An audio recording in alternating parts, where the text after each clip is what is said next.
A lot of people here for October 10th. What are we looking at? Okay, so there's a vertical ramp by the parking lot. The what?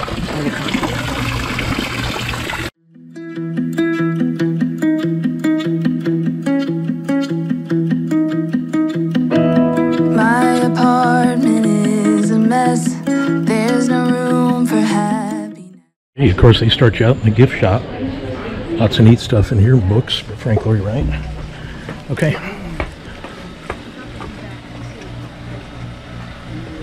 All kinds of weird stuff here. A lot of people here for October 10th. Hey guys, we're overlooking Scottsdale and Phoenix here. Look, we're looking. That's kind of southwest. You know, we're just not even a quarter mile from other neighborhoods, and you can't see them. You can't see them. This was remote back when he built it, and it feels remote now. But yeah, let's get looking at this property. Journey through beautiful spaces. Okay, so when you come in after you get your tickets, then you go down in the gift shop, and they hook you up with the app here, where now it's an audio tour. So this is the first stop here. I don't want this video to be 2 hours long, so we're just gonna hit the high points. Okay, so the name Taliesin West. Well, you guys probably know that he's got a Taliesin East, I guess, the original Taliesin in Wisconsin, which is beautiful also. But Taliesin means shiny in Welsh. His mother was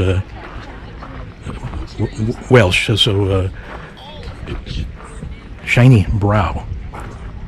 That's what Taliesin means. And it's kind of like, apparently, as far as building, he doesn't want to build it in the low spot or on the highest spot, but it's kind of like the brow of the ridge. And if you guys can see up here, but there's a mountain. Arizona, we call them mountains, just right behind. And then we're going down there. So, kind of like your eyebrow. Okay. Welcome to Mr. Wright's office. His office. The objects are done up to our store in nature and very fragile, so please do not touch them. Okay, his office. Dog right here. Yep. Sorry. Everybody's got their earbuds in, and so it's so quiet. This big fireplace here.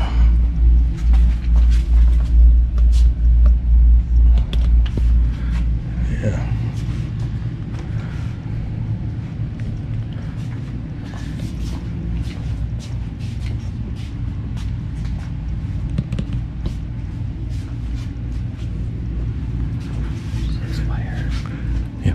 Yeah, we're gonna show you guys that obelisk too, that spire.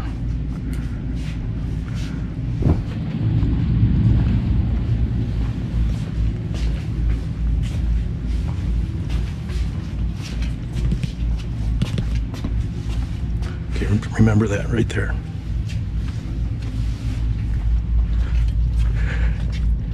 Yeah, he came out here to build this in 1938.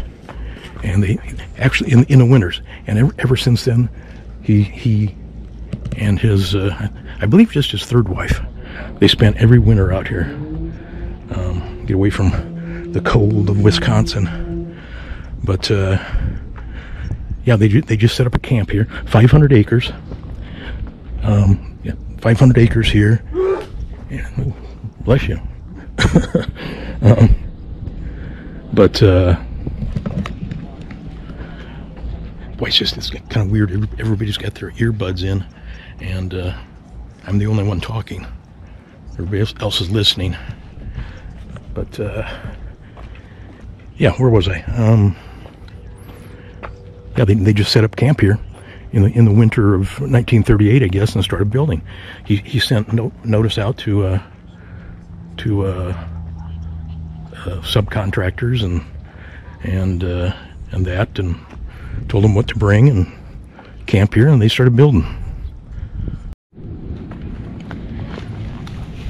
Okay, apparently you get these glass balls and they hit this, and it's kind of like a bell. A dong is what I guess you really got to get the water going now. Oh, there's some more in there too.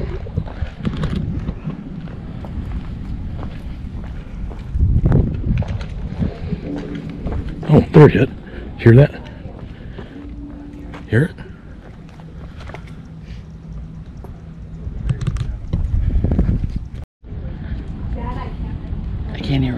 Can't tell what the thing is. See, he died when he was 91 years old.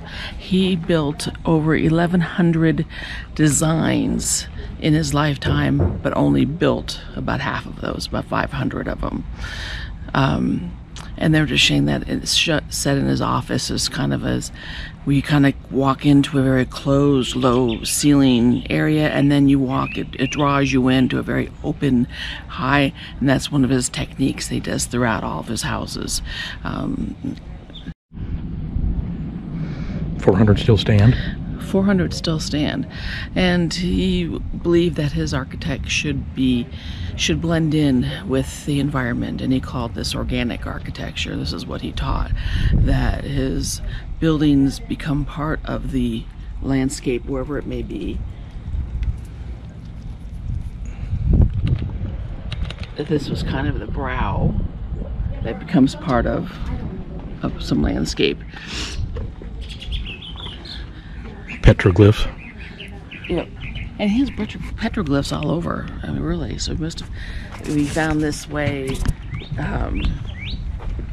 He found this desert in 1937. It took him a year to purchase this land. And then all of his apprentices are the ones that came and helped him build this. And they learned, and then they were learning building construction before they actually started learning architecture. Yeah, I didn't realize we were coming uphill here as we were driving here. There's a little bit of elevation. You can feel it.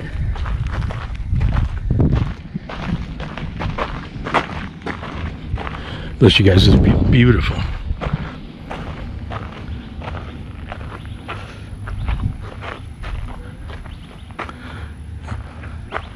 I imagine they get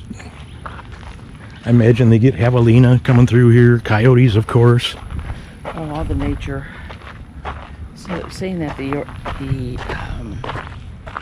organic architecture was how it was connected to the land, how it was connected to the elements. Not that they used natural elements all the time, but it was how it was connected with the elements.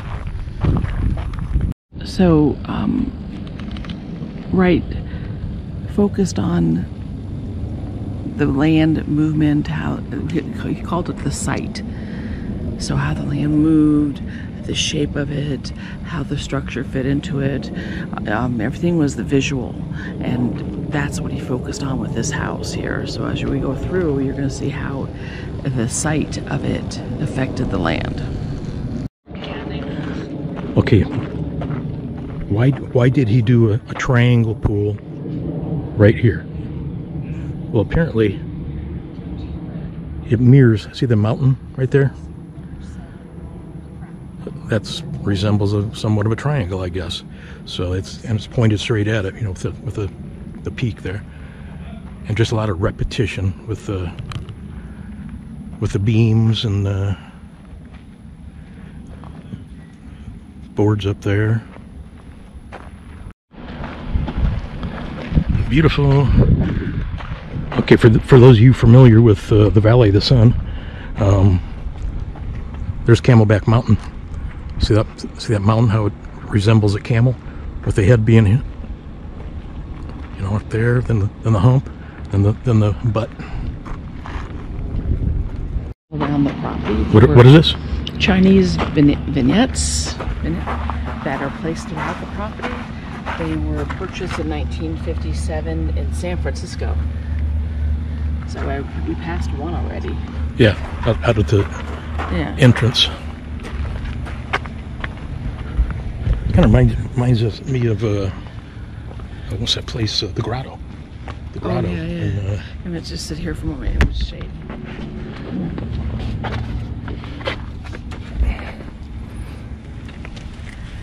Yeah, the Sunset Terrace.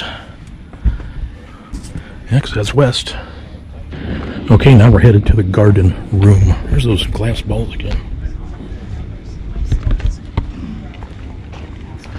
They're saying that this red square tile is his signature that you see throughout the building. What do you mean signature? Oh, yeah.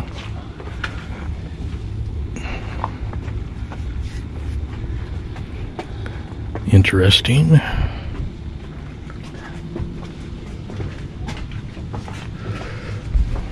Watch your head.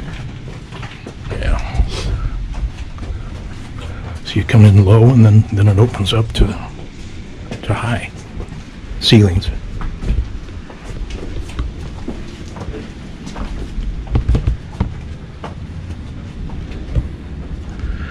I doubt if he had his nest thermostat. You're welcome to sit down anywhere, and if you have any questions, I'm here to help. Okay.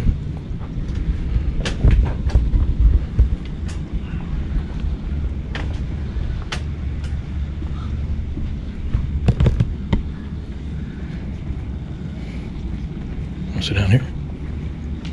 Another huge fireplace.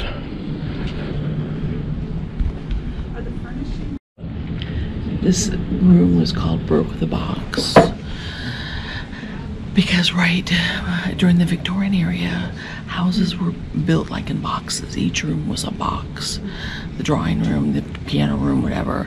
And Wright went about to break that. So he took this room and made an open concept, which was very new and different, and one room that had multi-purposes, and it was not the shape of a box.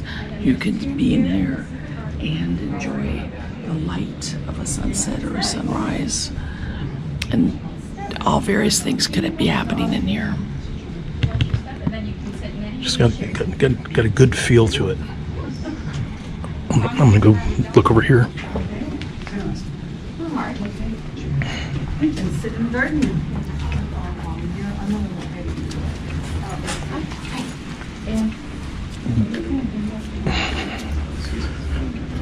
Okay. Well, that's where we came in.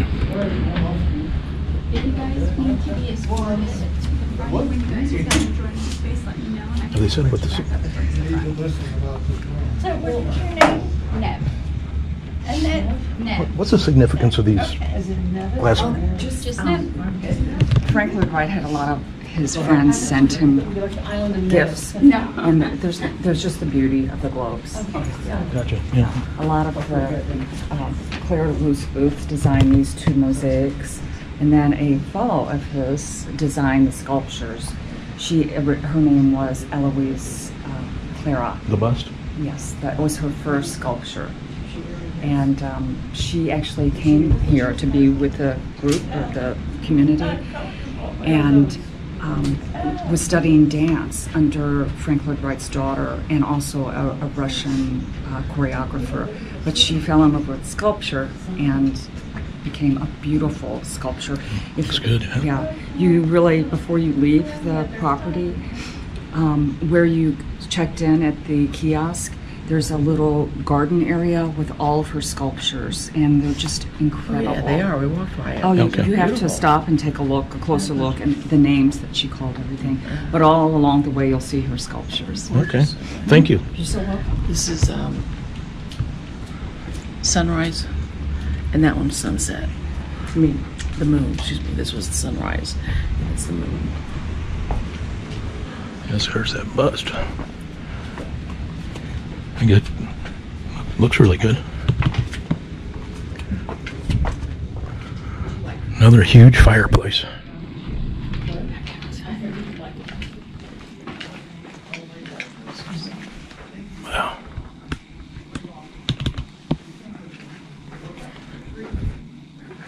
It does get cool. It does get. Chairs that we sat in over there, they were called origami chairs, and they were designed by Wright, made out of one piece of plywood.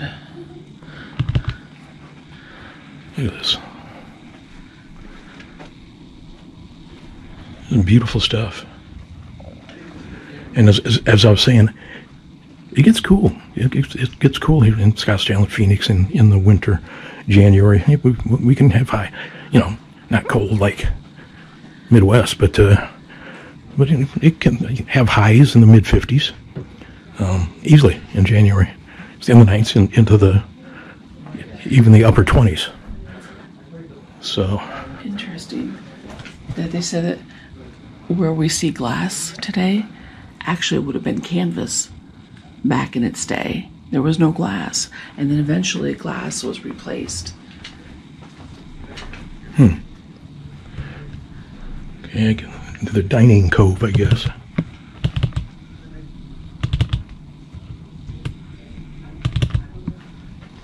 Okay.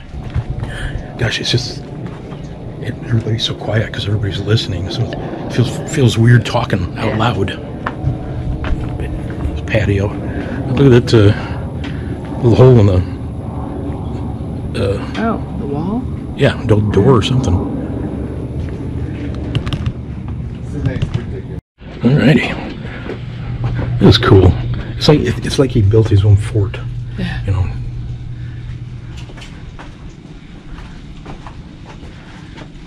All these different colored rocks. Supposedly all natural. I mean, these rocks. It just feels good. It just has a good feeling. What's up there? I don't know. We'll find out. A little deck. Yeah. Okay.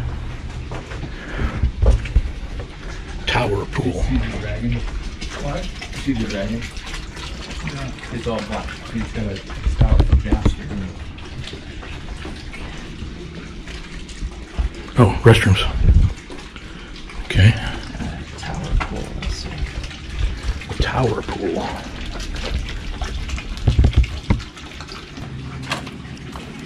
I guess we can't go back there, huh? Yeah, no, we have people living there. Okay. Okay, so here, Brandon, hang on. In order to get the shape of their walls, they designed what they wanted, the shape, made wooden forms, got the rocks from around here, placed them in the wooden forms hanging with wire, placed them with wire.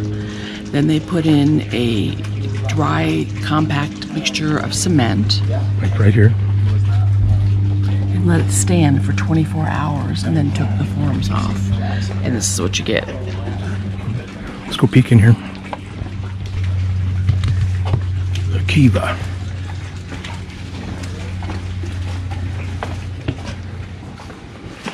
Oh, very cool.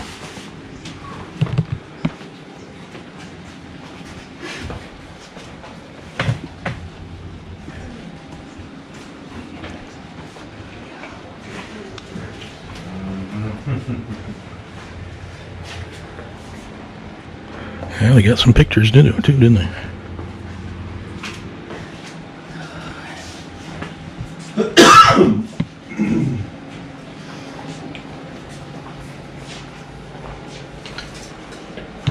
we go. Yeah, that's 10 acres right there.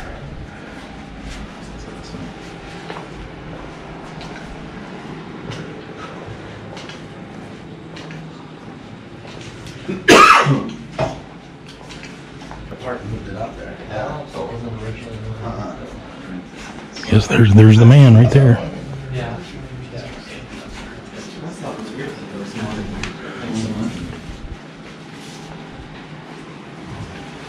Okay, so this Kiva room was used as meeting room while the fellowship would meet here, and they'd set small tables.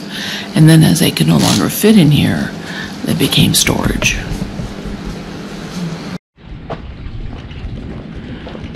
Okay, now we got the breezeway.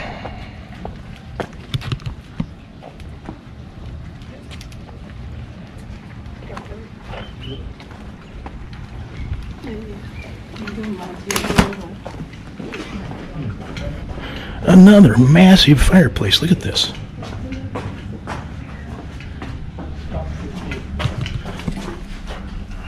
Wow.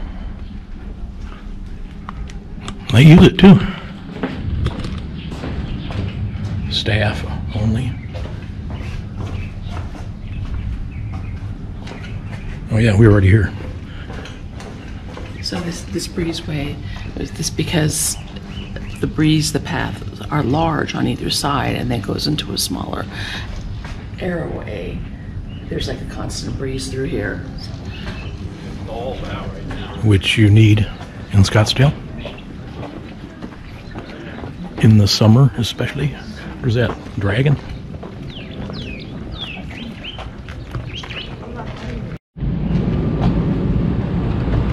Okay. Another one of these deals. Oh, it looks like their arms got broke off. Oh, wow. Broke. You know, somebody's head that got broke off. Another one here. Beheaded.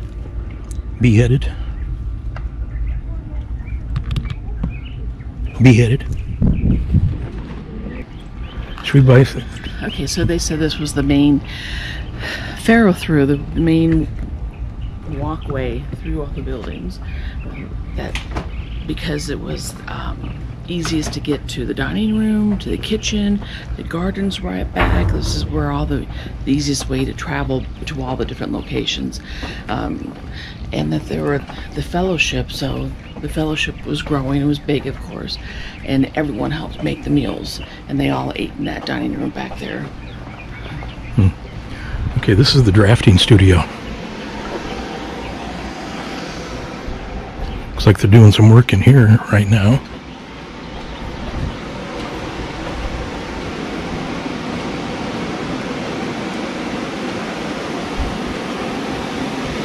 Yeah, so this is where all the designs and there is still a school of architecture on the property here. It's hard to see, but it's over that direction. So there are students here right now.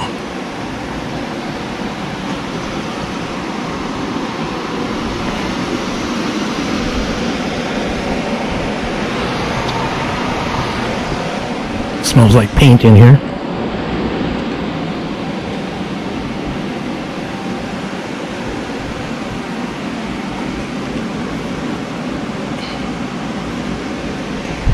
I always gotta touch stuff, don't I?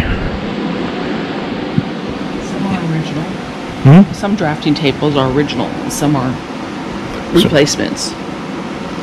And there used to be a grand piano in here too that Wright used to play, and people played because he loved music. And that there's the canvas on top to put in the diffused lighting if it's really sunny out, to give good lighting, and even when it's cloudy it still gave some decent lighting. Okay, we're getting back toward the beginning here. Okay, the cabaret. Which I think is the last spot.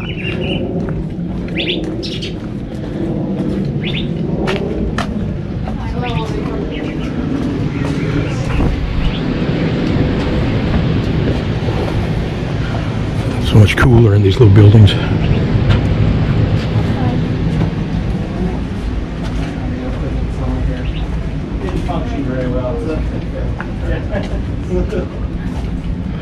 Oh yeah, this is their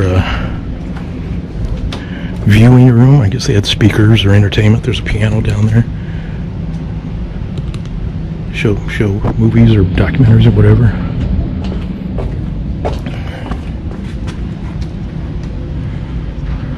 Nice and cool in here. And most of these are set down, like the ground level is actually like right here. So and you know, in basements it's always cooler and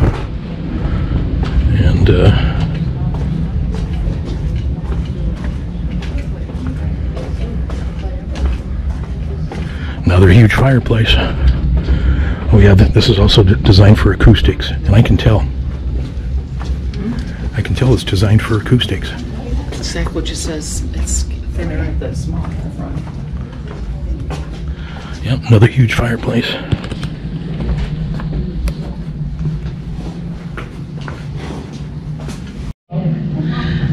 the fellowship had gotten so big that they used this room for meeting and eating meals. It was built for acoustics, so the front is narrow and it gets wider in the back. So if they had guest speakers, they could, you know, they could be heard clearly. And this was the arts was very music, and the arts was very important to Frank Lloyd Wright. So they had the pianos up there. Then they had a lot of different arts, people singing, people playing instruments, performances in this room here.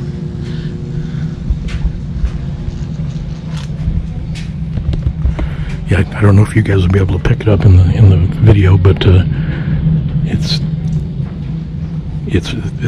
you can tell it was designed for acoustics, for the speaker to be down there and be able to hear probably just as well right here. Well, there's some, must be where the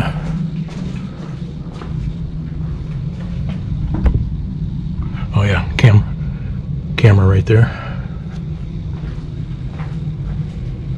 Oh, right there. Like a PowerPoint type of deal. Oh, that was weird. Okay, now apparently the same sculptor that did his bust did a bunch of these, maybe all of them.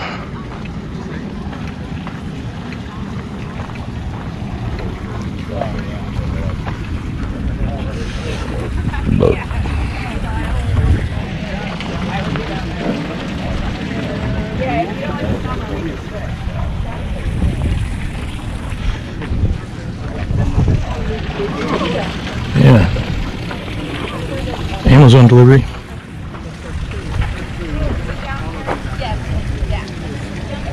Kind of weird. Look at that. Legs. Coming into the present.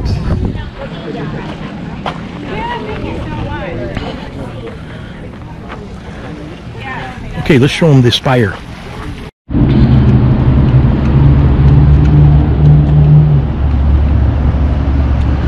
Okay, you guys, this is it. This is the Frank Lloyd Wright spire, or obelisk. He visited Arizona in 1927 when he was asked to consult on designs for the Arizona Biltmore. Okay. In the years following that, then finally by 1937 he decided to have his own residence, which was Taliesin West, where we were just at. And but also anyway, he designed this to go on the Arizona State Capitol, which I'll try to show you a picture of that right here. And apparently everybody thought, nah, that's not such a good idea after all. So they put it here in Scottsdale. Yeah, this is the corner of Frank Lloyd Wright Boulevard and Scottsdale Road. But yeah, that was supposed to go on top of the Arizona State Capitol. Leave your thoughts about that in the comments. Anyway, Lisa wanted to stay in the air-conditioned car. It is supposed to be 103 today. This is the 10th of October, so you're going to see this hopefully in 2 days on Saturday the 12th. But we love you guys. We appreciate every single one of you. Yeah, like, share, and subscribe. When you like our videos, it helps the algorithm. So we love you guys. See you soon.